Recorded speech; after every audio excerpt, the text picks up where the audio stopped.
Good morning, everybody. Erev Shabbos Kodesh, double parsha this week, vayikra, opening day, new sefer, easy to find it.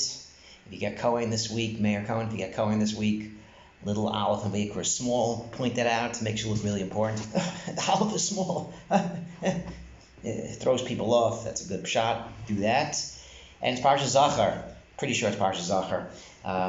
This week, my sister, who listens to more doctors than anybody I think I know, there was a evening for Soris and kind of daven, evening of tefillah, of Telem for the people of Ukraine and the fancy five towns where it was held. And she sent the link and said, there's a Kli Yakar as well, one or two Kli Yakars. So that kind of piqued my interest. So went through the shir, 50 minutes, not going to kill me, And the place where I really thought they're going to talk about Kli Yakar actually was not there. So Rabbi Hain mentioned Adam ki akriv mikem. This week's parasha, Adam ki akriv mikem, and there was this pogrom about 100 years ago, and Rabbi Meir Shapiro, Zatzal, they were nervous. They went to him. They're going to tell us Adam ki akriv mikem. Bnei Yisrael is called Adam, and the Akum are not called. They're not called Adam. What do we do? It's going to look bad for us. How do we answer this? And Rabbi Meir Shapiro said, it's not the point that Goyim aren't people. The point is we're Adam, we're Yachid, we're one. And a guy in Africa doesn't really care for a guy in Ukraine. Someone in Norway doesn't care about it. A Jew is the same. We're Adam, we're one. If a Jew is in sorrow, a Jew suffering, we all feel the sorrow. And I'm like, that's a Kli Yakar. And it turns out it's actually not from this week's parsha. The Kli Yakar is something different about an Adam, is that a person takes from yourself. You have to look at yourself when you do a carbon. You can't look at other people, other carbonos, stealing. Everything has to be from yourself. It's really from yourself that you get this sense of a carbon. You have to be very introspective. And he says this idea of everyone feeling each other, everyone with each other, is, I think, a reference to the carbon Pesach, where it's small. A Jew is like a lamb. You hit the lamb, the whole animal shakes, as opposed to a par. You bump the par, it shakes a little bit. But a small animal like a seh. I think that's the Kli Yakar by Pesach, but not by vayikra. Either way, this week's parsha is parsha zachor, and just a bit about that. So the first piece of Parsha Zachor of the Pri Tzadik talks about Korcha Derech Tzeis Mitzrayim. There's two types of derech that's mentioned when it talks about Amalek. Why two times derech? So the Pri Tzadik has a very interesting piece of what Amalek is trying to do. The first part is to let you know that the Jews were on their way to get the Torah. Just think about it. It's a different type of attack. The Jews weren't just in Eretz Yisrael. They weren't in Mitzrayim. They weren't just in the desert somewhere, even though they were. But they were derech tzeis Mitzrayim to get the Torah. That even though they were on this high level, they saw all these miracles. They saw Kriyas Yamsuf, the mun. They're literally going to get the Torah. Amalek comes. And the Gemara brings down two stories of Rav Meir, one of the greatest Tanas, and Rabbi Akiva, that Rav Meir would look down at the people that were doing Averos, and the Yetzer Hara enticed him. He had this thought to be with this woman. He goes in the water, he's swimming, and then all of a sudden he gets this epiphany not to do this Avera, and he doesn't do the Avera.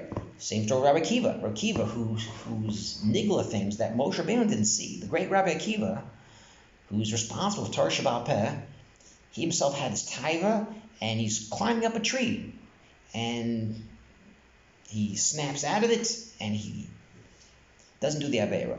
But the point is, the Yetzer Hara is not embarrassed to go after someone, no matter how great they are. Even the greatest tzaddikim had the Yetzer Hara. The greatest tzaddikim has this enticements. And this is part of what B'derech Tzeis Mitzrayim on the way to Torah.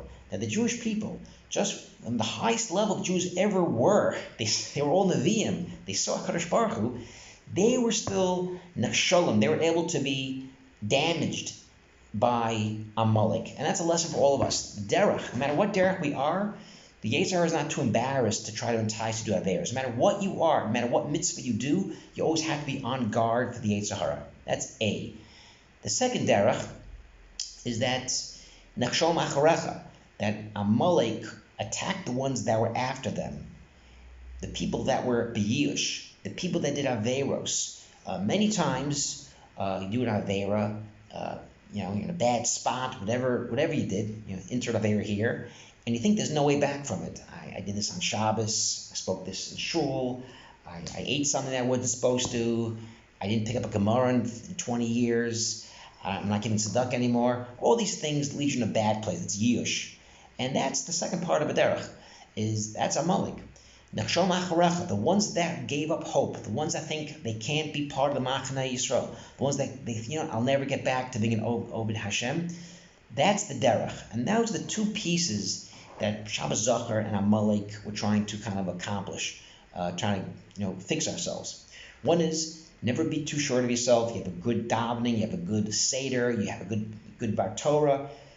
You have to always be on guard for the Yetzer Hara. And the second piece, maybe even more important, is never give up hope. Never be yayish. No matter what happens in your life, there's always a way back to Hashem, there's a way back to tshuva. And this Shabbos be a call for that. The Shabbos is vayikra, karbanos, or actually the kedusha. We're talking about karbanos. We're talking about how you give from yourself. Hodu Hashem. Try to fix up your chataim. And we have a week of preparation. So the Tzaddik talks about that vayikra called to Moshe at the sneh, and that part of doing the mitzvah is the calling. Whether Hashem gives us the calling, whether we have a chesh to do the mitzvah, which is why the Tzaddik says, someone's dozing, you call their name, they jump up.